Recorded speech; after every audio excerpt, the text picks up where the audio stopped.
ಪರಿಚಯಿಸಿದರು ನೀವು. ಆದರೆ ವನದ ತನ್ಮಧ್ಯೆ ಒಂದರಲ್ಲಿ ಒಂದೇ ಒಂದು ತರು ದೀರ್ಘ ಶಾಖೆಯಲ್ಲಿ ಬೆಳೆದು ನಿಂತಿದೆ. ಅದನ್ನು ನೋಡುವಾಗ ಮನಸ್ಸಿನಲ್ಲಿ ಒಂದು ರೀತಿಯಾದಂತಹ ಕುತೂಹಲ ಸ್ವಾಮಿ. ಅದು ಯಾವ ತರು, ಅದರ ಹೆಸರೇನು, ಅದರ ವಿಶೇಷತೆ ಏನು, ಅದು ಯಾಕೆ ಇಷ್ಟೊಂದು ಸ್ವಾದಿಸ್ತಾ ಉಂಟು ಹೇಳಬಹುದೇ?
ದೇವಲೋಕದ ಸುವಸ್ತುಗಳನ್ನು ಕಾಣಬೇಕು ಎನ್ನುವಾಗ ಆಸೆ ವ್ಯಕ್ತಪಡಿಸಿದ್ದು.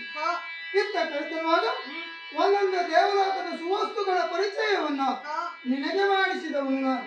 ಕಾಣುವಂತ ತರುವಿನ ಬಗ್ಗೆ ಕೇಳಿ ತಿಳಿಯಬೇಕೆನ್ನುವಂತ ಆಸೆ ಅಪರಾಧ ಅಲ್ವೇ ಅಲ್ಲ.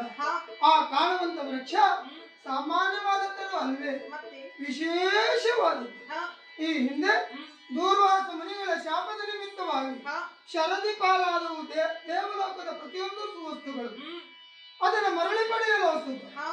ಹರಿಯ ನಿಯಮದ ಮೇರೆಗೆ ದೇವತೆಗಳು ಹಾಗೂ ದಾನವರು ಒಂದಾಗಿ ಶರದಿಯನ್ನ ಮತಿಸಿದ್ರು. ಸಮುದ್ರ ಮಥನ ಕಾಲದಲ್ಲಿ ಅದೆಷ್ಟೋ ಸುವಸ್ತುಗಳೆಲ್ಲವೂ ಹುಟ್ಟಿದ್ದಾವೆ. ಅಂದು ಹುಟ್ಟಿದ ಸುವಸ್ತುಗಳಲ್ಲಿ ಒಂದಾಗಿರುವುದು ಪರಮ ಪಾವನ ಎಂದೆನಿಸಿಕೊಂಡಿರುವಂತಹ ಪಾರಿಜಾತಕ. ಅದರ ವಿಶೇಷತೆ ಏನು ಗೊತ್ತೇ? ಹೂವಿನ ದಳಗಳು ಬಿಳಿಯ ಬಣ್ಣದಾದ್ರೂ ಹೂವಿನ ತೊಟ್ಟು ಮಾತ್ರ ಕೇಸರಿ ಬಣ್ಣವನ್ನು ಹೊಂದಿರ್ತದೆ. ಪಾರಿಜಾತದ ವೃಕ್ಷವನ್ನು ಪೂಜಿಸಿದವರಿಗೋ ಅಲ್ಲ, ಪಾರಿಜಾತದ ಹೂವನ್ನ ಮುಡಿಯಲ್ಲಿ ಮುಡಿದು ಮನದಲ್ಲಿ ಬಯಸಿದ್ದನ್ನು ಈಡೇರಿಸುವ ಶ್ರೇಷ್ಠವಾದ ಸುಮ ಯಾವುದು ಕೇಳಿದ್ರೆ ಅದು ಪಾರಿಜಾತ ಅಷ್ಟೇ ಅಲ್ವೇ. ದೇವತೆಗಳು ಎಲ್ಲರಿಗೂ ಅತ್ಯಂತ ಪ್ರಿಯವಾಗಿರುವಂತ ಹೂವು ಯಾವುದು ಕೇಳಿದ್ರೆ ಅದು ಪಾರಿಜಾತದ ಹೂವು. ಅದರ ಬಗ್ಗೆ ವಿವರಣೆಯನ್ನು ಕೇಳಿ ತಿಳಿದ ಹಾಗಾಯ್ತಲ್ಲ. ಮತ್ತೆ ಇಲ್ಲೇ ನಿಲ್ಲುವುದಲ್ಲ, ನೋಡುವುದಕ್ಕೋ ಅಲ್ಲ ತಿರುಗಾಟ ಮಾಡುವುದಕ್ಕೂ ಬೇಕಾದಷ್ಟು ವಸ್ತುವ ಸ್ಥಳ ಉಂಟು.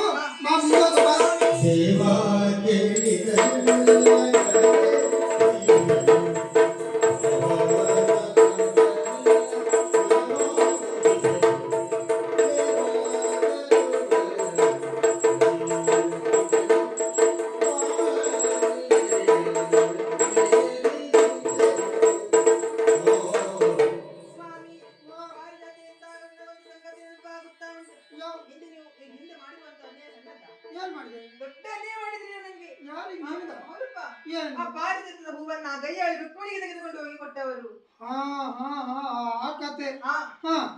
ಕುಪಿತಗೊಂಡಂತ ನನ್ನನ್ನು ಸಮಾಧಾನಪಡಿಸುವ ಕಾರಣದಿಂದ ನೀವೇ ಹೇಳಿರುವಂತ ಮಾತು. ನಿನಗೆ ಪಾರಿಜಾತದ ಹೂವಲ್ವೇ, ಪಾರಿಜಾತದ ಹೂವನ್ನು ಬಿಡುವಂತ ಗಿಡವನ್ನೇ ತಂದು ಕೊಡುತ್ತೇನೆ ಎನ್ನುವುದಾಗಿ.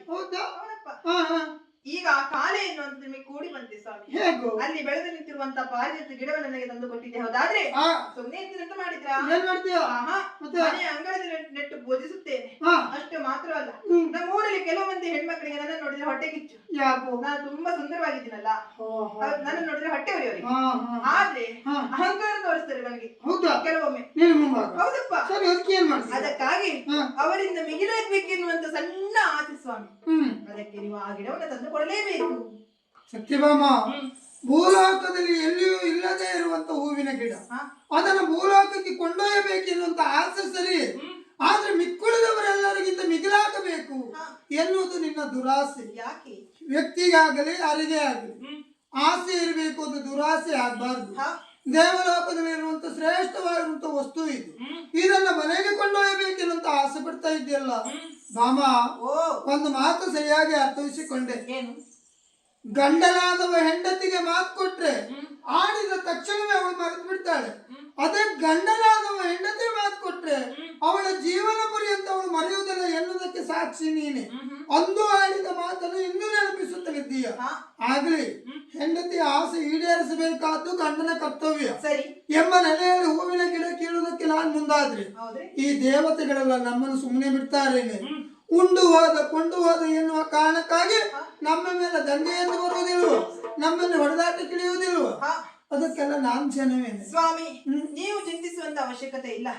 ನಿಮ್ಮ ಮಡದಿ ಇರುವವರೆಗೆ ನಿಮಗೆ ಆ ಚಿಂತೆ ಬೇಡವೇ ಬೇಡ. ಅಲ್ಲ ನನಗೆ ಗೊತ್ತು ನೀನ್ ಇರ್ತೀಯಲ್ಲ. ನಿಮ್ಮಲ್ಲಿರುವಂತ ವಿಶೇಷವಾದ ಧನಸ್ಸು ಶ್ರಾಗ್ನ ಹಿಡಿದು ಬಂದಂತ ದೇವತೆಗಳ ಎದುರು ಹೋರಾಟಕ್ಕೆ ನಿಲ್ತೇನೆ. ನಿನಗೆ ಬೇಕಾದದ್ದು ನೀನು ಪಡೆಯುವುದಕ್ಕೆ ಶ್ರಮ ವಹಿಸ್ತಿ ಅಂತ ನನ್ನದು ಯಾಕೆ ಅಭ್ಯಂತರ? ಹೂವಿನ ಗಿಡ ಬೇಕು ತಾನೆ? ಬಾಜಿಗೆ